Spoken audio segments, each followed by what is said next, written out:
आज मेरा बेटे का देहांत होके मर्डर होके 4 दिन हो गए। प्रशासन जो पुलिस प्रशासन है आज मेरे को लगता है बहुत ढीले से काम कर रही है। अपने सोशल मीडिया में मेरे बेटे के बारे में उन्होंने रात को 1 बजे पोस्ट होता है उसका आईडी से, जबकि वो अरेस्ट है, उसका मोबाइल जब्त है। इस केस को डाइवर्ट करने के लिए रात को 1 बजे इंस्टाग्राम में रील्स भेजते हैं, गलत गलत मैसेज भेजते हैं। तो मैं ये सारी स्टडी करके मैं डे 1 से बोल रहा हूँ मेरे को न्याय दो। ये जो षड्यंत्र कर रहे हैं 8 लोगों का इन्वॉल्वमेंट, मेरे को खुला नाम भी दिया मैंने, एक आदमी को भी सिंगल नहीं पकड़ा। क्या आपसे नहीं होता है तो सीबीआई को दो, मैं किसको मांग करना। आज देश का राष्ट्रीय अध्यक्ष है, फिर यहाँ काम नहीं हुआ तो ऊपर तो पूछना है ना मैंने। आज अपने बीजेपी के राष्ट्रीय अध्यक्ष श्री नड्डा जी, प्रहलाद जोशी जी, स्थलीय अपने महेश टेंगनकर जी एमएलए जी और अनेक अपने नेता वाले भाजपा नेता वाले अपने को संतान बोलने के लिए अपने घर पे आए थे। ये घटना सुन के उनको बहुत बुरा लगा, उनको दुख हो के अपने को संतान बोलने के लिए अपने घर पे अपना मेरा मिसेस को और अपना मेरा बेटे को और मेरे को हिम्मत दे के गए हुए। इस दौरान आप किस तरह का मांग उनके सामने रखा है? मांग मैंने ये किया है, ये आज हमारे बेटे को हुआ है, दूसरा बेटे को नहीं होना चाहिए और एक नेहा मरना नहीं चाहिए। पूरी जितने भी आज राज्य में और देश में जो मेरे बेटे का उम्र के लड़की लोग आज पढ़ रहे हैं वो मेरे ही बेटे समझता हूँ। कोई और नेहा का हत्या नहीं होना करके मैं डिमांड रखा हूँ। और बाहर आकर उन्होंने बताया कि आपको मिलने के बाद में बाहर आकर उन्होंने बताया कि नेहा के पिताजी ने सीबीआई इंक्वायरी करने की मांग की है। आखिर क्यों सीबीआई इंक्वायरी की मांग आपने किया है? मैं आज मेरा बेटे का देहांत होके मर्डर होके 4 दिन हो गए। प्रशासन जो पुलिस प्रशासन है आज मेरे को लगता है बहुत ढीले से काम कर रही है। किसी को वो तो कॉलेज लड़के लोगों ने उसको पकड़ के वापस पुलिस वाले ने क्राइम वाले ने इमीडिएट पकड़ के उसको लेके गए। वो आदमी को छोड़ के दूसरा आदमी को लिया ही नहीं। जो इन्वेस्टिगेशन सीडीआर रिपोर्ट लेके या वो जो ये जितने भी कांड किया है उसके साथ वो अकेला नहीं कर सकता है। वो टाइमिंग फॉलोअप करना, उसको रिपोर्ट देना, ये कॉलेज आई क्या नहीं आई, ऑब्जर्वेशन में रखना, एक आदमी काम नहीं है। 2.5 घंटे से उधर ऑब्जर्वेशन में है, टोपी पहन के, मास्क पहन के, और 4-5 दिन से उधर ही घूम रहा है करके सब पता है। तो एक आदमी का काम नहीं है वो, तो सबको पता था। और वो पुलिस इन्वेस्टिगेशन मेरे से ज़्यादा वो लोगों को जानते थे। खुद वो आरोपी ही बोला हुआ है, मुर्जिम ही बोल दिया है कि ऐसे ऐसे घटने में मैं ऐसे ऐसे दिन में उबले आया था और ऐसे घूमता। उसका साथ और कौन थे वो भी उन्होंने थोड़े लोगों का नाम भी लिया, वो खुद ने लिया है। उसके बाद अपने सोशल मीडिया में मेरे बेटे के बारे में उन्होंने रात को 1 बजे पोस्ट होता है उसका आईडी से, जबकि वो अरेस्ट है, उसका मोबाइल जब्त है।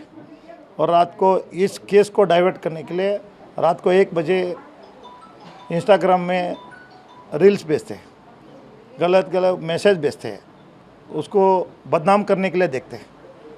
तो मैं ये सारी स्टडी करके मैं डे 1 से बोल रहा हूँ मेरे को न्याय दो, मेरे को न्याय दो और मेरे बेटे को आत्मा का शांति दो। कोई और बेटी देश में मरना नहीं चाहिए, किसी का हत्या नहीं होना चाहिए। और जितने भी पढ़ रहे हैं आज उनको आतंक में वो घूम रहे हैं। आज उनका कॉलेज में सारे स्टूडेंट्स हॉस्टल में जितने भी लेडीज़ थे सब चले गए। जितने भी कॉलेज स्टूडेंट हायर एजुकेशन करने के लिए आए थे सभी लड़के लोग, सब पेरेंट्स वाले अलर्ट हो गए और उनके घर पे बुला लिया है और आज कॉलेज भेजने के लिए भी मना कर रहे हैं। और डर पैदा हो गया। उस डर को दूर करना किसका काम है? प्रशासन का काम है। पुलिस प्रशासन आज हमारे न्याय का ही होने के बाद तो तुरंत एक तो आदमी को उधर पुलिस ऑफिसर ने भेजना है इन्वेस्टिगेशन में करना, या कोई इंटेलिजेंस वाले को भेजना है, या क्राइम वाले को उधर सर्च करने के लिए क्या हाथ है, सभी कुछ भी नहीं कर रहे हैं। तो किस कारण से आप पीछे हट रहे हैं? मेरा बेटे तो मर गया, आप नहीं किया तो भी देश इसको ऑलरेडी जितने भी संघ संस्थे है, जितने भी एसोसिएशन है, सारा प्रोटेस्ट कर रहे हैं। जितने भी राष्ट्रीय पार्टी है और नेता वाले है, जो निगम पार्षद है, एमएलएज है, मंत्री लोग है, सभी बोल रहे हैं। केंद्र मंत्री तक बोल दिया है। ये दुख जो है ना, हमको बहुत बुरा लगा कर। ये जो षड्यंत्र कर रहे हैं, 8 लोगों का इन्वॉल्वमेंट, मेरे को खुला नाम भी दिया मैंने, एक आदमी को भी सिंगल नहीं पकड़ा, नहीं उसको अरेस्ट करने में। मैं इसके लिए मेरे को विश्वास टूटने का डर है। वो काम, मेरा केस उसको उल्टा करने का देख रहे हैं। तो इसके लिए मैं चाहता हूँ, या आपसे नहीं होता है तो सीबीआई को दो। मैं किसको मांग करना? आज देश का राष्ट्रीय अध्यक्ष है, फिर यहाँ काम नहीं हुआ तो ऊपर तो पूछना है ना मैंने। आपको कर्नाटक सरकार की जो पुलिस है उस पर भरोसा नहीं है? पुलिस के ऊपर भरोसा करके नहीं है। जो इस केस में यहाँ पे जो कमिश्नर है, एक लेडी है। इस केस में लेडी होते के नारायण, एक लेडी का, एक लड़की का उसको मर्डर होता है, सीरियस नहीं लेती हो। खाली आती है, बोलती है हम आपके साथ हैं। ये 2 बात छोड़ के तीसरा नहीं कर रहे 4 दिन से। कोई नाजायज़ आदमी का बात सुन के, कहीं किसी का पावर प्रेशर में है, वो थोड़ा सा पीछे हट के गृह मंत्री को गलत बयान देने के लिए लगाना और मुख्यमंत्री को गलत बयान लगाने के लिए देना, ये उनका काम चल रहा है। ये मेरे को जो मीडिया में आता है और तुरंत मेरे को उसका रिपोर्ट आता है, और कहीं भी लोग भी बोलते हैं ये ऐसी घटनाएं में सरकार को भी यहाँ से आपका कमिश्नर ने उल्टा बता रहे, उनको रिपोर्ट से उनका बयान देने के लिए लगा रहे। वो भी उन्होंने बोला मेरे बयान से कोई आपको दुख लगी है तो हम उसके लिए क्षमा चाहते करके इतना तक लेके आया। तो ऐसे ऑफिसर को आपने अभी तक क्यों रखा? जब आप कोई इस केस का झूठा बयान देने के लिए लगाते हैं तो इस कमिश्नर को रख के आपको क्या फ़ायदा है? एक लेडी है, एक लेडी को हत्या हुआ है, कोई और नहीं है, उसका बेटी है, उसका बेटी का हत्या हुआ है।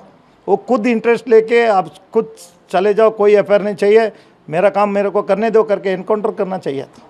बंदूक जब वो पुलिस ऑफिसर वो बन के आते तभी दिया रहता है।